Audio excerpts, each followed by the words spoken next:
the Florida Writer Podcast, a discussion about writing and other things. Hello, and welcome to another edition of the Florida Writer Podcast with your host, Alison Nissen. And today I am lucky enough to be with Mary Joye. Mary, could you give us a 60-second elevator pitch about who you are and what you write? Well, first of all, thank you for having me today, Alison. And I write nonfiction self-help books and e-courses. I used to be a songwriter in Nashville for many years. And so that doesn't seem like it's congruent, but it is, because you're getting people in touch with their emotions. So that's what I do now. And that's what I did then. So I love doing that. So that's kind of me in a nutshell. All right. So I could go in about 25 different directions with your one sentence about who you are and what you do. However, I want to start with the emotions. So as a songwriter, you really are trying to tap into that emotional connection with your audience. And now you've transitioned to writing self-help, which your audience is trying to get in touch with their own emotions. Yes. So what same as songwriting. Exactly. And I just watched the Country Music Awards, and they did such a great job. But those songs, I always feel like those songs have such heart. Yes, with them. They're very real. We in fact, we used to say, I know people don't think that people in Nashville would use big words like this. It's maybe an assumption some people make, but we always say, okay, the song may be personal, but is it universal? And I think the same is true for self-help. You can put personal things in it, but is it universal? Will it help people who have this one specific goal? So yes, is it touching somebody? Is it moving their emotions? And if it moves yours as a writer, it's going to move your audience probably. You can't fake them out. That's why country music, they just call it, it's real. It's 3 chords and the truth is what we used to call it. 3 chords and the truth. I like that. I'm going to steal it and use it for something somewhere, I'm sure. What type of self-help books are you writing? I just wrote one on codependency. It's about recovering and discovering. It's called Codependent 2.0, Discovery and Recovery. And it's a holistic guide to healing and freeing yourself. Codependency is sort of a loss of yourself, taking care of others. So we're not going to really talk about the book today. We're going to talk about writing self-help. But obviously, I was codependent. I still have those tendencies, and you just give till you give out. People pleasing. Because I was in show business, we call it giving a performance. And I can tell you, it is giving. That's why you see performers checking in the hospital with exhaustion, which is a fancy name for burnout, which is a medical diagnosis. So I'm trying to help people, especially when we're coming into seasons of giving. Anytime we come into giving places, we need to check our giving. Are the motives pure, or are they to get people to like us? Or are we doing too much for too many too often? So that was the place that I wrote this from. And I didn't intend to write this. It wasn't something I ever even thought of. It just kind of found me. So I was helping other people, because I did not mention I'm a licensed mental health counselor in my other life. I switched from songwriter, went back to graduate school at 45, and became a mental health counselor, because I was writing at Warner Chappell, which is Warner Brothers, and they sold to AOL. So there I was, caught in the storm, and my contract I knew wouldn't be renewed. So it's something people need to know. It's okay to reinvent. And when you're older, you have more wisdom to write self-help books. You actually have. You've got more tried and true wisdom. So hopefully that helped you find out where we're headed with this conversation, and how I want to help people help others by listening to themselves. So let's talk about audience. As we mentioned earlier, it's so important that we are able to connect that universal. And as writers, we always say there's no such thing as you're writing for everybody. You really aren't. You're writing for a specific audience. Exactly. Your book happens to be writing for people that have problems with codependency, people that, rely too much on other people's judgment of them, maybe. Yes. But how do you determine whether or not you are connecting with your audience? Well, I think the audience determines that. I noticed when I went on my recovery of this and finding out, and all the discovery and recovery that I did, and I am a holistic person, codependency is a lot like addiction. I found that my audience was sitting right there in my office with clients every day.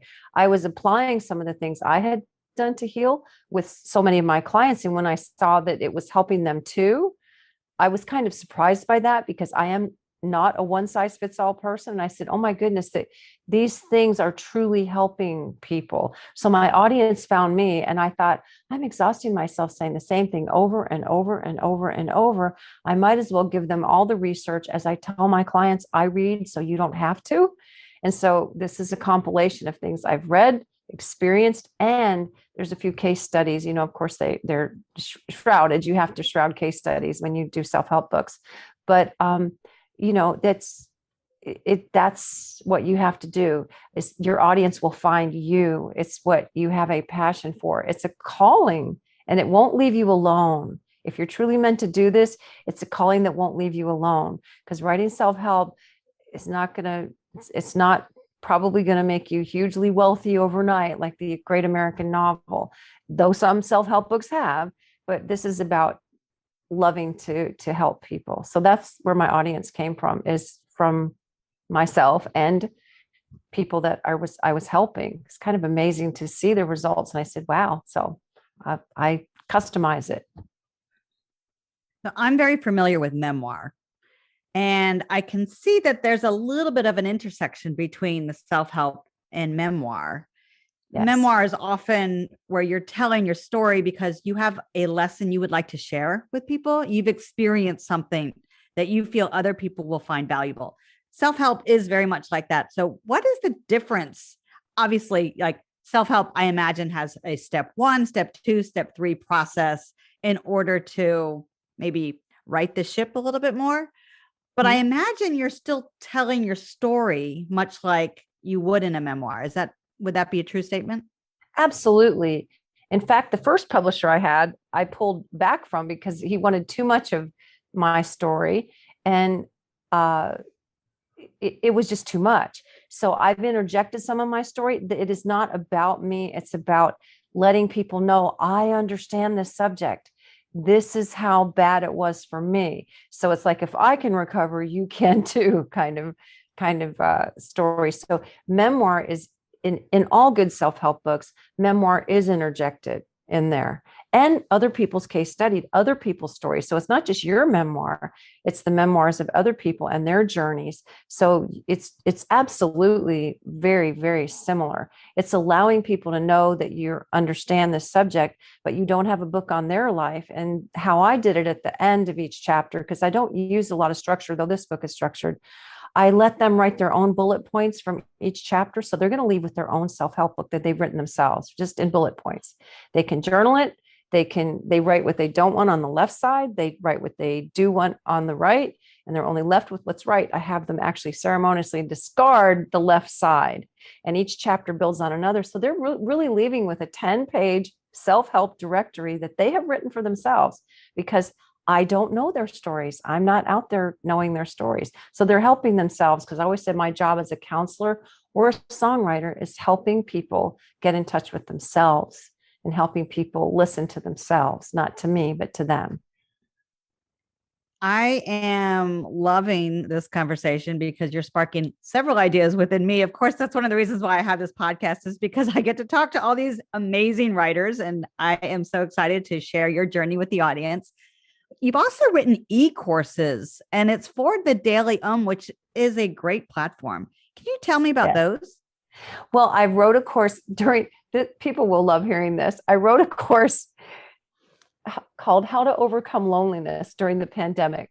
So there I was, lonely as lonely could be, writing a course on loneliness. So it hit home. So it was very much from the heart. But I started writing a course on trauma called Becoming Whole Again. Then I've written a course on, they asked me to write this one on how to accept your ex with another, which is great when you get an assignment, because it would not be a choice I would have made.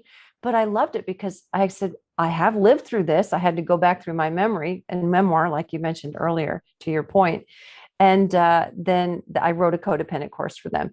But e-courses are very different than books because they have to be interactive.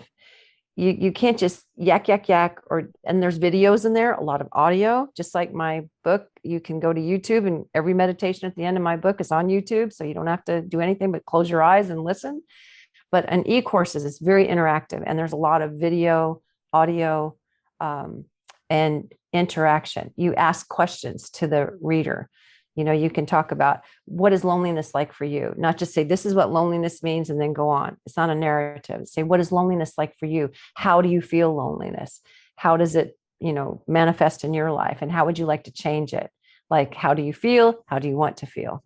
It's very important that they're interactive. And in Daily Om, they have little text boxes, and you can fill them in, and no one can see them but you. And it saves them in perpetuity. I can access courses I've taken on there 6-7 years ago. It's amazing format. It sounds like it's really an exciting way to use technology. And, the world is just changing so fast. Sometimes I feel like I can barely keep up.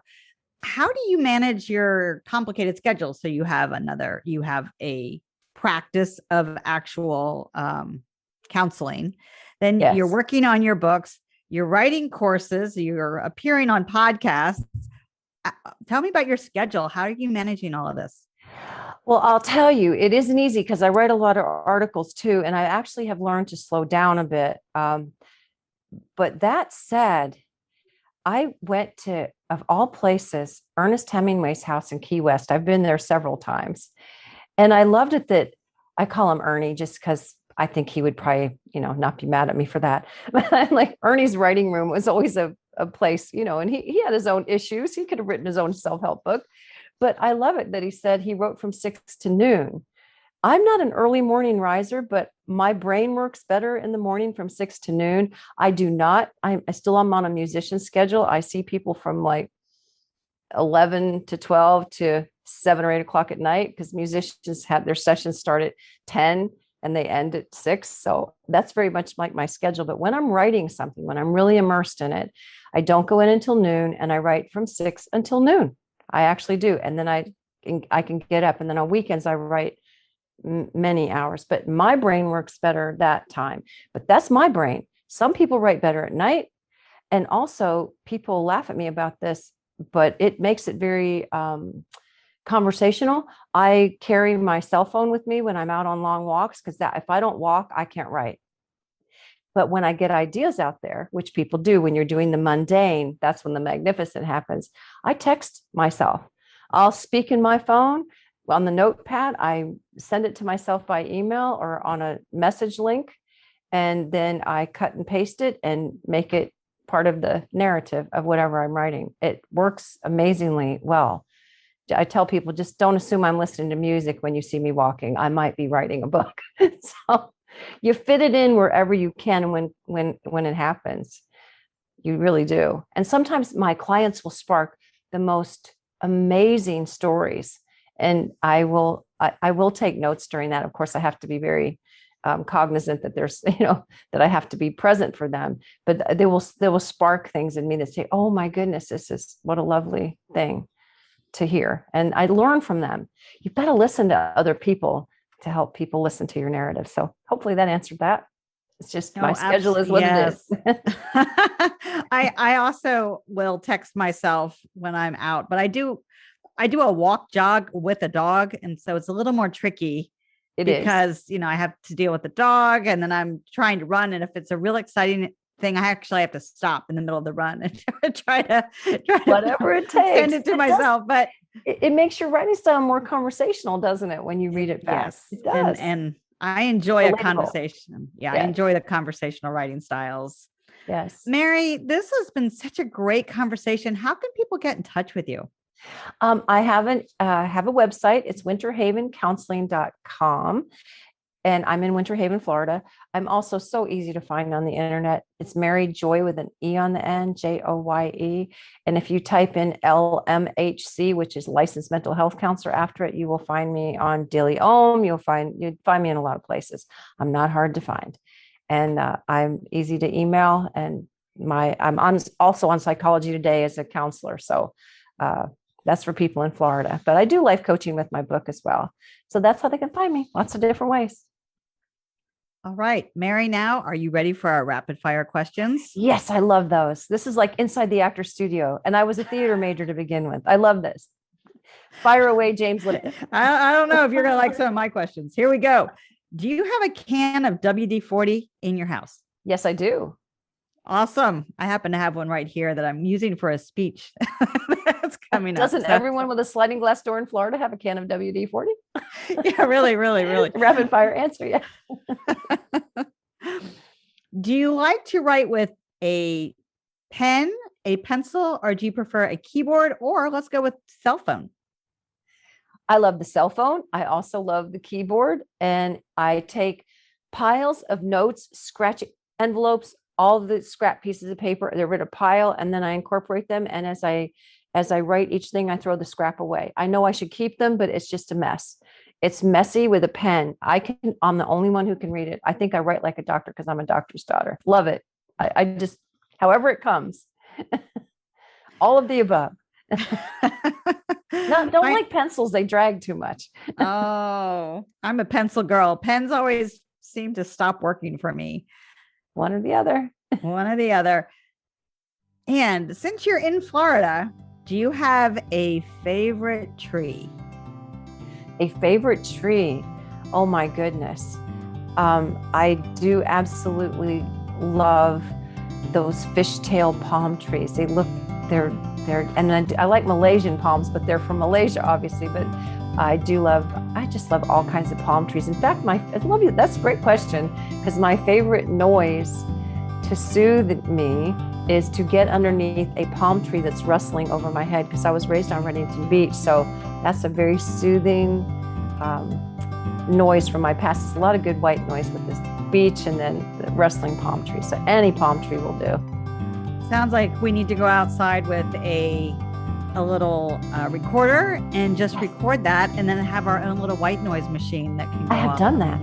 I have gone and recorded palm trees and birds. Well, fantastic. Mary Joye, thank you so much for joining us. Thank you. It was just a pleasure, Alison. I love your energy, and hope it serves someone in your audience so that they can write a self-help book. You don't have to have a degree to write a self-help book. You just have to have life experience. That's it. That's what it takes. PhD in life. If you don't have life experience, you need to go out there and get some. Yes. And write about it, no matter what it is. Exactly. Well, you have been listening to another edition of the Florida Writer Podcast with your host, Alison Nissen. Alison out. Boo! We're all done. Thank you. I enjoyed that. That was great. I love your rapid fire questions. Mary Joye is a licensed mental health counselor, life coach, and Florida Supreme Court certified family mediator. She is a recovered codependent, and her transformative journey was featured in O Magazine. She is a best-selling writer for the Daily and her most popular course, From Codependent to Independent, is often in the top 10 and has sold tens of thousands of copies. Mary began her writing profession as a songwriter and singer in Nashville. Mary helps others become conscious of their subconscious and assists them to expedite healing with meditations, visualizations, affirmations, and guided imagery. You can find out more about Mary at winterhavencounseling.com, or just type her name, Mary Joye with an E. For more information about the Florida Writers Association, visit us at floridawriters.org.